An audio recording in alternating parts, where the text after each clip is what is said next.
In a recent one-to-one bubble coaching session that I was running with one of our members, we were working with HTML data coming out of an AI LLM. And we were working on how do you actually get this to present nicely in your app, because here's the challenge. So I'm skipping the whole AI process, but just imagine that I've asked the AI to respond with HTML. Now you might want to do this for a number of reasons, one of which is that you don't want to use Markdown. That seems to be the default rich text format that comes out of an AI. Bubble doesn't support Markdown natively, but you can use a plugin to do that, and we've got tutorials on that within our library. Or you found that BB code isn't versatile enough. So if you use rich code in Bubble, natively it supports BB code, which is like a stripped down version of HTML, but it uses square brackets rather than triangle brackets. So if you want a really rich experience, or you're using a particular text editor, you may have reason to get an HTML output. But here's the challenge. So here's my HTML output. I've got an H1 and it's looking fine here. Like, it's loading in some styling, but yes, it's Times New Roman. But when I preview it in my app, it's just an ugly block of text with not much going on. The emphasis, the underline and the bold works, and we do get the ordered and the unordered lists, but we're not getting our H1 working. So how do we solve that? Well, that's what I'm going to show you in this Bubble tutorial video. First of all, we're going to go into our app and we're going to add an ID attribute. IDs are a way of targeting a particular element on the page. Technically with CSS, if you're targeting more than one element, you should be using classes, but Bubble doesn't support classes as a way of you just typing in a label. So we're going to use IDs, and we're just going to use an ID to target the HTML element here. And that then means that if I want to target this anywhere else in my app, I just need to apply the same ID. So we can say HTML rich, just say rich text. Okay, text. There we go. Let's copy that to the clipboard. That then means that I have two places that I can write some custom CSS to target this.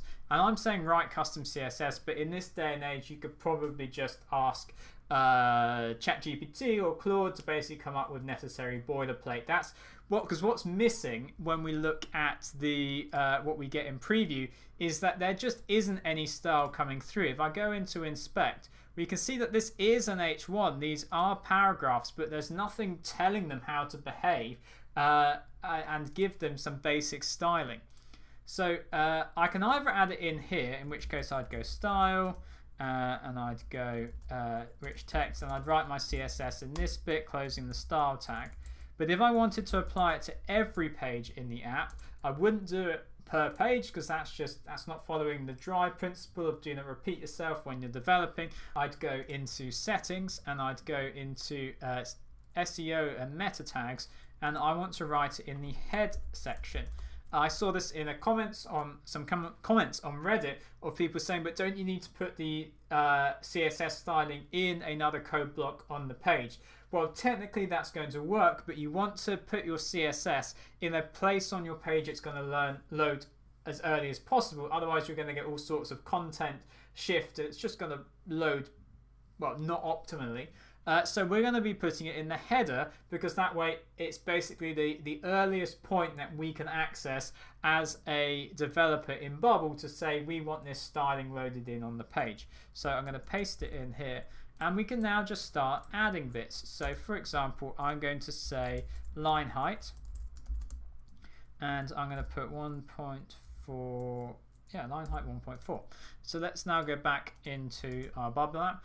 And I would just stress, I really try and limit how much custom CSS I add into a Bubble app, because you end up, the more you add in, the more you have to fight against, and you're basically trying to overwrite what Bubble's got there by default.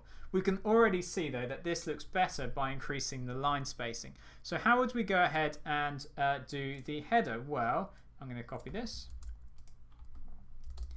paste it in. And so now we're saying target this ID, HTML rich text, but specifically target the header. So I'm going to remove the line height, because the line height is still going to take effect here. Now, I'm not an expert in CSS. I'm sure there's some amazing CSS videos out there to really get to grips with it. I'm more of just I know what I need, or I learn what I need to get things done. But right here, we're going to do something like font weight. Let's just make it bold, which is 700. And we're also going to say something like font size, let's say 32. So this should now have an impact on the header. Just taking a moment to take effect there. There we go. Now our header is bold. And just to emphasize what's going on here, it's targeting any place where there's an H2. Now you wouldn't normally add more than one H2 to the page. Google advises against that in search engine optimization. But so you get the idea, I'm going to add it in again. And here you see that this is basically what CSS does, is it ensures that as long as I'm referring to the right bit, I can repeat it and it's going to work just as well. So the other thing that I do in here, and to be honest I'm not sure this is the best practice, will be go into settings, is paragraphs. So I'm going to now target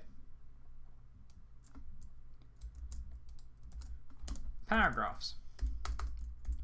Okay, and if you're unsure basically how I tell what I'm changing, it's just these tags here. So here's the H1, here's paragraphs. You can of course add classes in here. In fact, we'll do that in a moment, just to make this a really versatile tutorial. So go back to my settings, and here I'm just going to say margin bottom. Do check out our other videos to understand the difference between margin and padding. It's just really useful in general when working with Flexbox in Bubble. So I'm going to say margin bottom, let's say 12 pixels. So that should begin to make our output just look a little bit more formatted. It's taking its time again to update it. There we go. Yeah, it's looking better. It's looking better already. Now, of course, by applying a margin to the bottom of paragraphs, it's not actually applied it to the bottom of our list in the HTML. So you do just have to work out what bits to basically consider and add code in for. And you probably get there a lot quicker if you used ChatGPT to write some basic boilerplate for rich text. Something like, I need to format some rich text in HTML, write some CSS to cover all the basics and make it look good. It's probably going to give you a really good result. Right, now let's just talk about classes. So let's say in my prompt where I get back this HTML, I say that I want like a certain word made red. So one way that you could dictate this is, well, I think it would then reply with inline CSS to make it red. I just want to demonstrate classes to you. So I'm going to go span, and I'm going to say class equals, and I'll say highlighted, and then I close that, and I'm going to close the span here. But you could add in this class into any other opening tags in the HTML. It's not going to make any difference just yet, but if I go into here, and I want to limit it to only where I've added in highlighted within the HTML rich text. So because it's a class, I'm using a dot this time. You use a hash sign for IDs. I say highlighted, and in fact, probably to say something like background yellow. I think that might work, but like I say, I'm not an expert with HTML. Refresh it again. There we go. Yeah, cool. It's made it highlighted. So what that would enable me to do is to add that class anywhere else. God, this is turning into a basic CSS lesson. So now it should make the first H1 highlighted as well.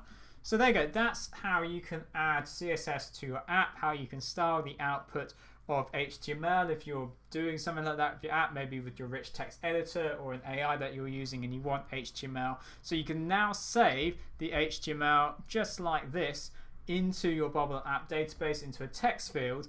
And as long as you've got your styling targeting everything in the app, then it's going to be targeting every page by putting it in this part here, SEO settings.